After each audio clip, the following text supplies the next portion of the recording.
Hey, what's up? This is Chosen. Wake up, it's Monday morning. Time to get your week started for Raid Shadow Legends. And we've actually got a guaranteed summoning event here for Genzin from the Shadowkin. So we'll go over him quickly as a champion. I'll let you know how much this costs, what this is worth, if I would do this or not, if I would go for Genzin, and we'll get you all the context of what is going on to get Raid Shadow Legends kicked off at the start of the week. So let's get into it.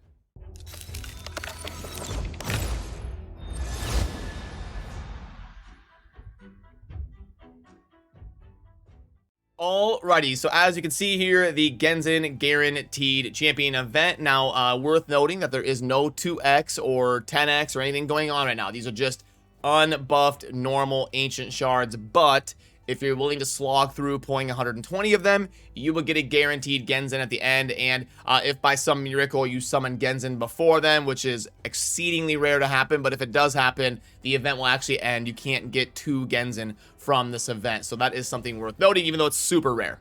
And one way we can kind of pseudo think of the value of this is, you know, to get 120, you would have to buy 11 of these packs. So 900 times 11 would be 9,900 gems. So he's basically, they're putting a value on Genzin of 10,000 gems, which I think is a little bit steep. But let's go over him as a champion and we'll get some full context to this event. Okay, so Genzin is a damage-dealing Spirit Affinity legendary from the newest faction in the game, Shadowkin. So some things worth noting about the stats is he's a damage dealer, so he has a really good base attack, up over 1,500.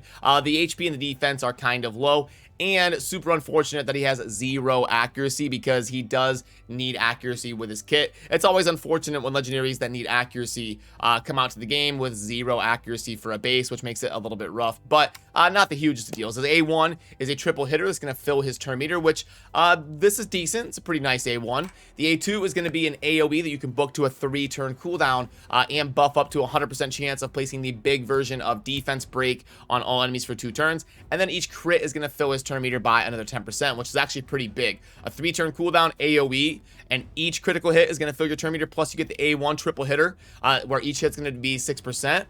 He can really start snowballing and do some pretty consistent damage and crank out a lot of turns. We've also got the A3, attack one enemy, will ignore unkillable buffs and shield buffs. Fill the champion's turn meter by 30%. He's got snowball on literally every ability. Fill the champion's turn meter by 60% instead if the target has 50% HP or less after this attack, which is going to be pretty common because this is a pretty hard hitter. Single target ability on an attack champion.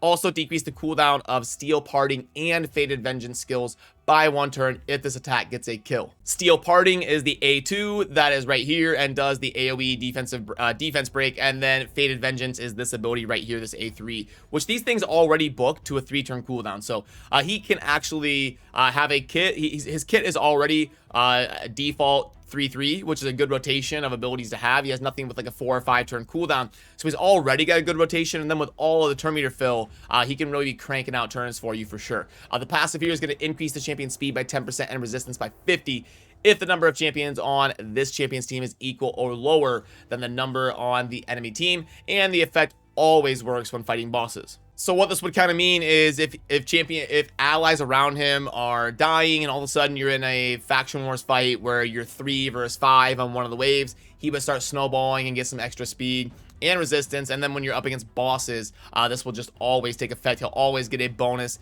10 speed and 50 resistance. So okay, do I think this is an event worth going for or not? Gosh, like he is going to be solid for the faction wars in the Shadowkin faction. I don't think he's like an account changer. I don't think he's somebody like a Duchess or a Battle or something that's going to help you progress. He's a damage dealer. So typically we're looking for the best supports in the game. We're looking for Krisk, Sify, Duchess. Those are the most sought after champions typically, and then it's very rare that a DPSer will slide in there. You'll get something like Trunda. If they're a DPSer that's like best in the game, then they're going to be super sought after. But Genzin is a damage dealer who is not in that Trunda tier, so he's not going to be as desirable as those top tier champions. And typically in faction wars, you're going to be setting up teams that are like 3 or 4 supports with like 1 damage carry. Genzin could probably be that, but unfortunately, we don't know what the boss is going to be yet. And if you have Ninja, you'd probably just build a bunch of support around having Ninja do the damage. So I don't think Genzin is worth like wailing out for, spending a bunch bunch of money on ancient shards, or really going crazy, spending 10,000 gems to get him. But if you want to participate in the event and pull shards for him, it's not the craziest thing you could ever do, because obviously collecting champions is always a good thing, and he is the newest faction, so a lot of us are not going to have our faction guardians up for the Shadowkin. I don't even have a single one yet. I've only got like Lady Kimmy and Ninja, 1 copy of each. I don't have anything to put for the duplicates, so you know, I'm pretty iffy. It's really going to depend on your account, but in general, I'm going to say it's probably not worth it for most of you. But then also worth noting that right now we do have a 10x event for Draco out of Ancients and Sacreds, and Hegemon out of Voids. Now, I anticipate a lot of those endgame players are going to be wailing out for Hegemon. He is definitely a super valuable champion and super sought after. To have one on your account helps out a lot for sure. So a lot of people are going to be wailing out for Hegemon. Draco is losing a little bit of value as raid ages, because the main sticking point of his value is being that DPSer in the clan boss, and as raid ages and continues along down the years, they keep releasing more and more champions like Fane that can slot in for Draco and really crank out damage in unkillable teams, and be the damage feature of a clan boss team. So Draco is still obviously awesome, but I think Hegemon is the more desirable one of these two, and worth noting that is going to be going on for the next day and a half or so for the 10x, and those champions are worth it. Hegemon definitely is for sure. But for most of you, it's probably only going to make sense to pull your Void Shards if you are super close to your Mercy system. Now, Hegemon is probably one, especially if you don't have him yet, where it is worth YOLOing if you're close to Mercy. Like if your shards are about to be hot, and you're about to kick in that 10x, it might be worth it to go for Hegemon and shoot your shot, because 10x events are way more impactful on Void champions than they are for non-Void, because the 10x is going to have a lot more weight because of there's so many less Void legendaries than regular legendaries. So the 10x is actually like a 30 or 40x for non-Voids. So if you are going to do it, it would make sense most for Voids, and especially when it's a champion like HEGE.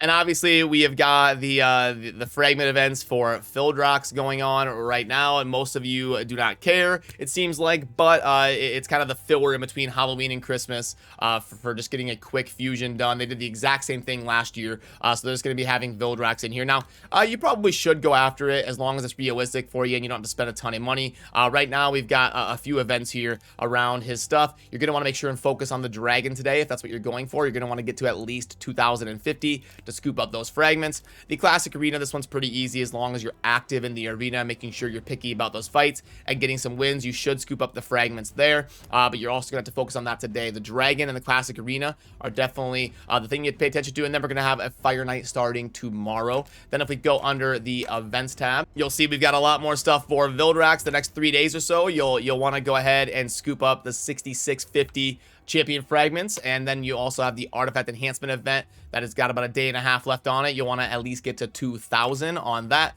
Getting a little bit complicated, lots of stuff going on, and I didn't build a planner because it's an epic champion that most of you didn't care about, but we'll just go over this live in our wrap-up videos. The Summon Rush is actually not part of the Vildrax thing. They're releasing this in correlation with the Draco and the Hegemon events, and then the guaranteed Genzin. So they're doing that to coincide with this, and it's not part of anything to do with Vildrax. The Dungeon Divers, this also ends today. You're going to want to make sure you get to 3750. So really focus on the Dragon to double dip with the Dragon event and the Dungeon Divers, and then also do the Artifact Enhancement event, and then start working on the champion training type stuff.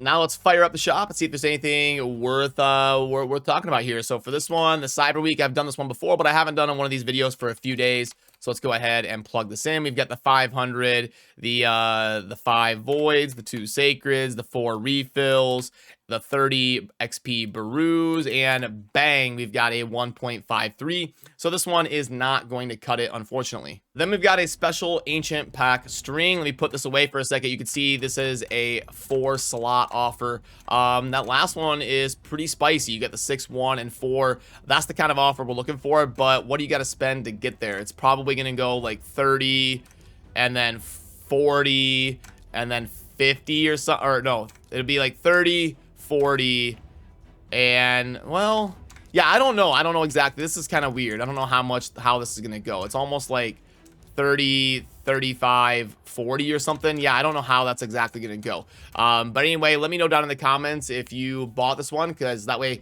we can help each other learn exactly how the string pack is going to go. It doesn't look like it's going to be good enough though. 30 bucks for this is not a good trade in my opinion, so it's off to a rough start. But the last one looks intriguing, and I do love the artwork.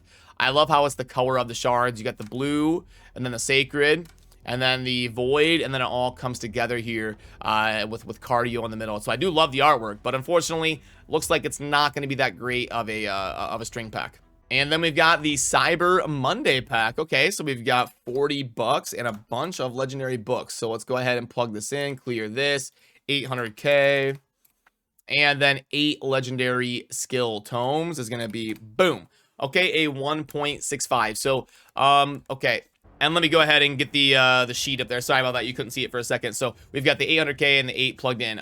So great, that was a 1.65. But if you are a super high spender, if you're a whale, this is probably the cheapest you'll see legendary books for a while in terms of getting your hands on a decent amount of them, like in that 5 to 10 range. They used to do more consistent offers of these. They would do like one that was 10 books for 50. And a lot of the whales and high spenders used to buy that, but they haven't been doing that offer as much lately. It's been a while since I've seen that one, so they might be switching it to more of this route of stuff. So for most of you, I would say this isn't good enough value, but for the high spender whales, this might be something you're interested in, because usually your champions is outweighing how many books you have to develop them.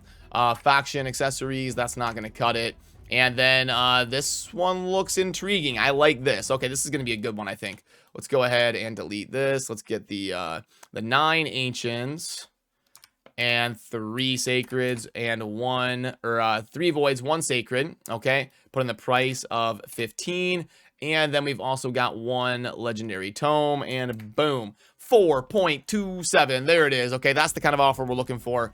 This is going to be a solid Cyber Monday pack. And if you are the type to spend money on raid, I like this. You get some dopamine upside to possibly summon something for your account between getting all 3 shards, and then you get a legendary tome bonus thrown in there. Even without the tome, this would be a decent pack to go ahead and go for.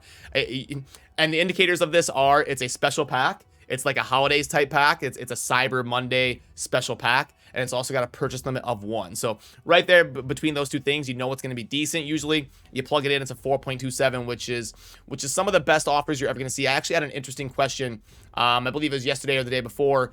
Hades tweeted at me and asked, what's the best offer you've ever seen, since I grade these almost every day, and I have since the very beginning of raid.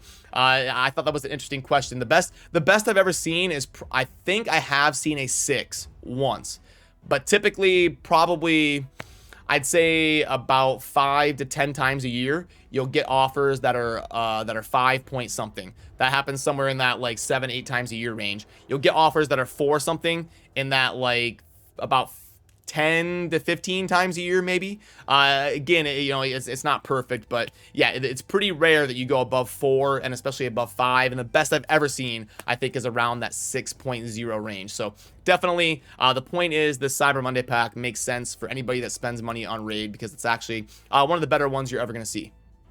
Also worth mentioning, because it is a Monday morning, that you want to get your arena in order. You want to make sure you didn't drop down arena tiers. As you can see, like I did for the reset, I am currently in gold 3, which can throw off your dungeon runs and your clan boss fights. So make sure you get the arena in order, and then also make sure you set the 1-person or meme defenses in tag team arena, so we can all farm up those tokens together. And also, the Doom Tower only has 2 days left on it, so today is the day to start getting focused on those secret rooms and really push for that progress as far as possible to make sure you're getting the fragments and getting to the highest floor that you can.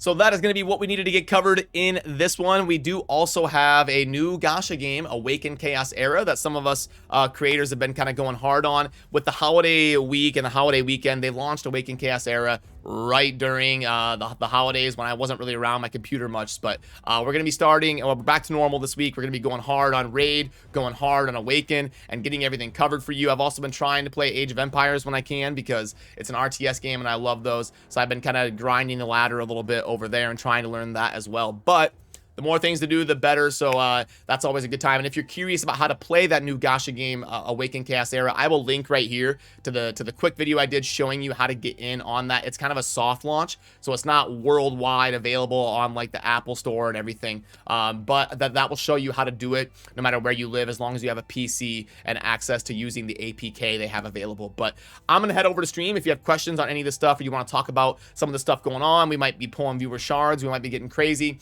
So if you're watching this video right away, there's a link down below indicating if I am still live or not, where I will be hanging out with you for the next few hours if you would like to come and say hi. So that's gonna do it for me on this one. As always, have a great rest of your week. Thank you for watching. Peace.